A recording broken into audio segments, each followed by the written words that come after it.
Okay, I have the Anfibio Multi here. I have about 2,500 hours on this machine. I really think that this is a good machine. Don't get me wrong with this video, but there's certain places where this machine struggles at. And it's this machine here. I'll just start out with the weight of this machine just as it sits with a 7-inch concentric coil on it. The Anfibio Multi with the 7-inch coil on it weighs 1,743 grams. The coil itself without the lower end shaft is 385 grams. With the lower shaft, that coil weighs 584 grams. So that's almost 200 grams. 200 grams just for that lower end shaft right there. And with the Anfibio, I probably have more money into this machine than any other machine I've ever bought, right? Because it has taken me everywhere, right? I've been in the streams, the rivers, the parks, the schools, the curb strips, the relic dumps, the tall grass, and it just has not failed on me, right? I've never broken any part on this machine. You know, when I first got the machine, I did have two factory defective coils, 11-inch coils on it, but I got through that whole mess. But I have 7 coils for this machine, and those 7 coils each have the lower end shaft on them, so I can change them out really fast, right? I don't have to mess with any coil screws and the cords and all that stuff. So I just have on each of my coils here, I have a shaft on it already, so I can just 1 minute I can have my coil changed, right? And this machine, when I first started using this machine, the first 3 weeks I went to a relic dump. You know, usually when I first get a machine, I take it out in some really thick iron, and I want to, you know, take it in some rough conditions and really put it to the test. And that's how I learn my machines really good. If I just take it out to some harsh environments, you know, like a bed of nails, or, you know, take it out in the field where it's really hard conditions to dig in. But the first 3 weeks that I had this machine, I put my 5-inch coil on it, and I got several Indian head pennies and V-nickels and all kinds of cool relics in a dump that I'd been digging on for years that I used my whites machine on, and I just really wasn't getting much out of that huge relic dump for quite a while, you know, for a couple years there. I was getting little few bits here and there, but once I started using this Anfibio in that dump, you know, the first day I was getting V-nickels and Indian heads, you know, looking 3-4 inches deep in the iron, in the thick iron, right? So one of my favorite places to dig in is a relic dump over by the state fairgrounds. But I'll show you that Anfibio really does struggle, like in parks and schools or really trashy spots, right? This machine was designed for relic dumps, right? The depth on this machine is pretty impressive for the smaller coils, right? But if you're in a relic dump, you have to drop your gain way down because it's going to overload on those surface nails and that big iron. And when you drop your gain down on this machine, your recovery speed actually goes down too, because it's all tied in together. I don't know why Nokta really designed it that way, but you know, this machine is probably not ever going to have an update for it. You can see the screen here, and the machine is turned off here. You can see the mode settings and the options menu is still there, right? And for them to have a firmware update for this machine here, they probably won't really be able to do much with a firmware update. They might be able to get rid of the overload tone, which the biggest problems that I've had with the Anfibio is that overload tone, right? Hopefully the new machine, the Nokta SMF machine, is not going to have that overload feature, that tone that it gives you, and I'll show you that here in a second. But I don't have too much hopes for this machine ever having an update on it. You know, it states on the website that it is an updatable machine, and actually this machine has never had an update, but the Simplex has had 4 updates. The Multi-Cruiser has had 2 updates, and the Multi-Cruiser is pretty much the same detector, right? Just a different shaft, and a little bit different screen on there, a couple different settings on there, but the Anfibio and the multi-cruiser are pretty much the same machine, right? The same unit here. It's just a different shafts, and but they are universal coils. You know, they are compatible coils. You know, this is actually a cruiser coil, but I use it on my Anfibio. And I'll just turn the machine on here, and I'll show you how it struggles on gold rings near the surface, and it struggles on that surface stuff. So I'll just turn the machine on here, and I'll go to the options and go to factory default. Left arrow, and I'll factory default this machine right here. And at the end of the video, I'll show you if you do have an Anfibio and you're struggling. I'll show you at the end of the video. I'll put a card up there on the top right corner there, or somewhere on the screen at the end of this video, and I'll show you how I set my machine up. I have 2,500 hours on this machine, so I know it pretty well. But this is a deep seeking machine, but it struggles at those surface targets. So I'm just going to go over to the brightness menu, turn that all the way down. I don't need it. So I'll put in 3-tone here, and when you first turn this machine on here, it's just, you know, they got the iron volume all the way up, the gain down, and it has discriminated a few, it's notched out a little bit there at the first, and the tone breaks are in really weird spots for US coins and for foil and for iron. It's just there's a lot of things on the Anfibio you really have to you learn before you really start getting a lot of good stuff out of the ground. And there is a learning curve for the Anfibio. I understand that. 3-tone, and it puts you in 14 kilohertz. And in my soil, I've through all my hours with the Anfibio, I have, you know, come to the conclusion that this is basically in my soil, it's like a 1-mode machine, right? If I try to put this in 99-tone or 5-tone or 4-tone or 2-tone, it just overloads on a lot of my soil, right? It overloads on my soil, right? And I get a lot of clipping and broken tones. Just a 3-tone, 20 kilohertz. So I'll just do it right now, going to 20 kilohertz. Right there.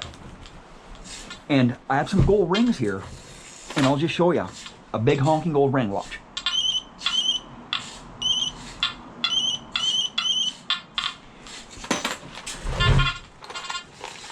I'll take this bottle cap right here, right?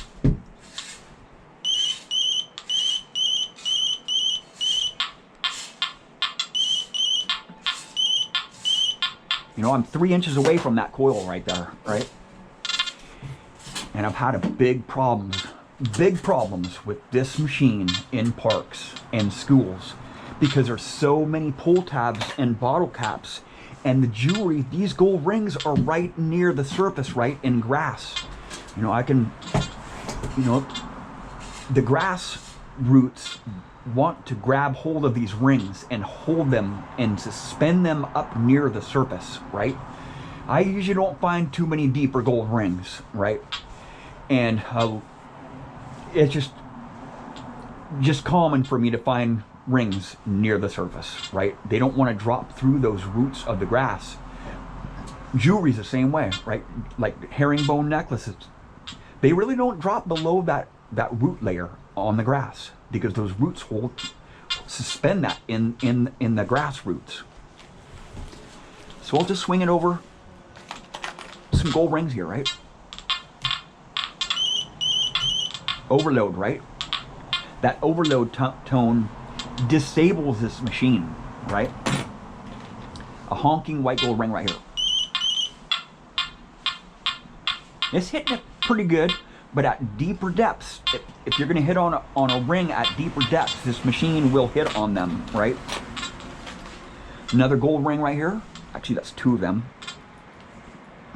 Take the smaller gold ring right here. It's hitting on that one pretty good. Here's a small silver ring right here.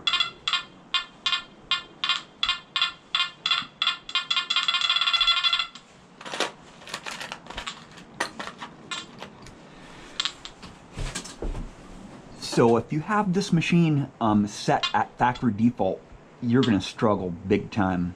right? And what I do is I go over to the gain and lift that up, because at 72 gain, your recovery speed is very, very slow. So I usually bump it up to 89, right? If you go to 80, if you go to 90, it's gonna overload on a lot of surface targets, right? I'll just put it to 90. Basic stock 3-tone program, 90 gain right here, right? It's overloading on this bottle cap, right? You hear that crackling? That's just on the verge of that overload tone coming through, right?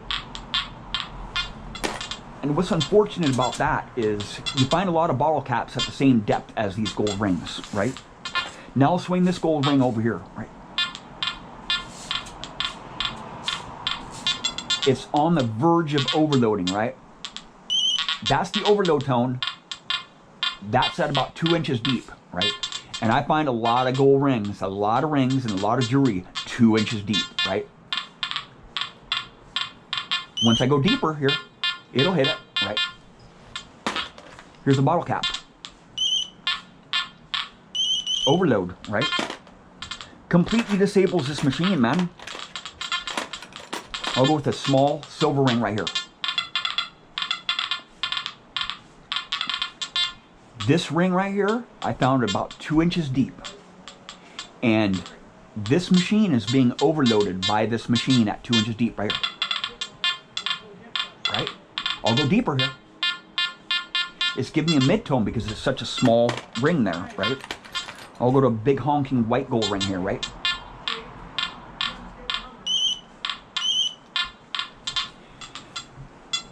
I'm trying to show you that jewelry is near the surface. If it's going to be deeper, it will hit on it, right?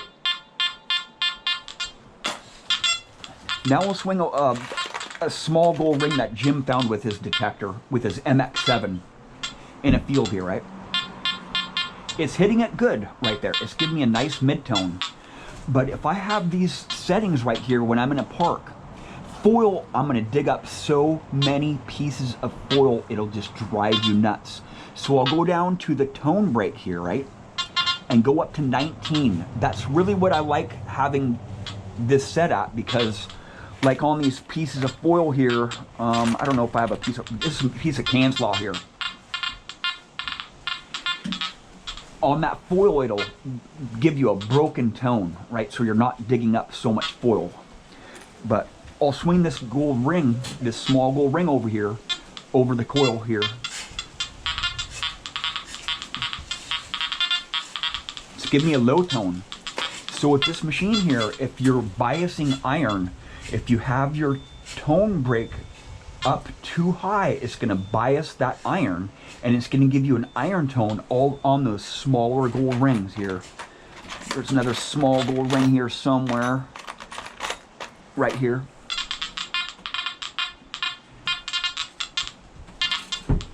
See, it's on the tone break right here. I'll show you the number right here. 23. It's at 23. Even though my tone break is at 19, this is an odd shaped gold ring, right? It has a larger piece of gold up here. So it's on that tone break, and it doesn't know which tone to give you. And also it's overloading on it too, so it's going to give you a really broken tone. It's going to be very difficult to get these gold rings, because that sounds just like the normal crackling and or the EMI that's or some foil that's going to be on the surface, right? I'll overload it right here, see? If it's deeper, it'll hit it, right?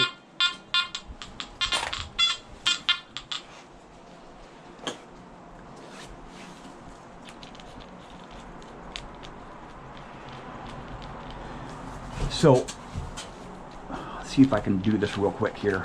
This is what I like about the Anfibio, you know, just switch out the coil real fast, right? Takes me less than a minute to change the coil up, right?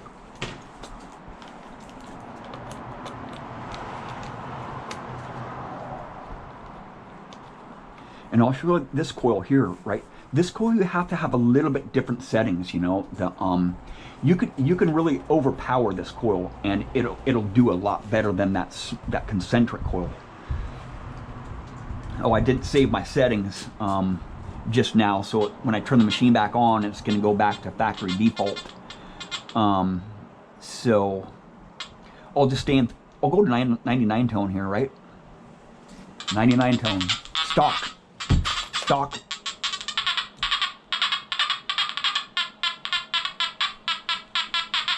It's pretty impressive how deep the Anfibio can go with this 5x9 coil here, right?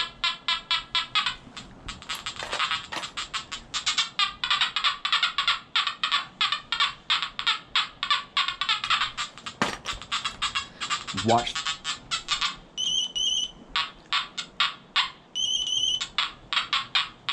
Right, it's overloading the machine. And I like the 7-inch coil for jewelry, because it can detect those round pieces of jewelry a lot better than this coil can. And I can crank this coil up and it won't overload nearly as much, but this coil is much more sensitive to jewelry because it's a concentric coil. And it's just a whole different beast. You know, all the coils on here are different. That's what I like about the Anfibio. You know, I have a lot of different coils to choose from. But when it comes to parks or a really trashy area, you know, it really struggles because I have to drop the gain down, and that means my recovery speed is going down. So those two settings are tied together in one setting, which is your gain setting. And it goes into segments, and I don't want to get into all the segments of gain and the recovery speed, how they're tied in together. But, you know, when the Nokta SMF machine comes out, I hope that machine does not have this overload feature on it, right? This machine is really hard to get past that overload, because I have to lift my coil up and then back my coil out of my targets when I overload on a gold ring or a bottle cap, anything near the surface, right? You know, I just hope that I hope the new Nokta SMF doesn't have this overload feature on it. It probably won't. The Simplex is a beast in most places. Well, thank you for watching. Please subscribe.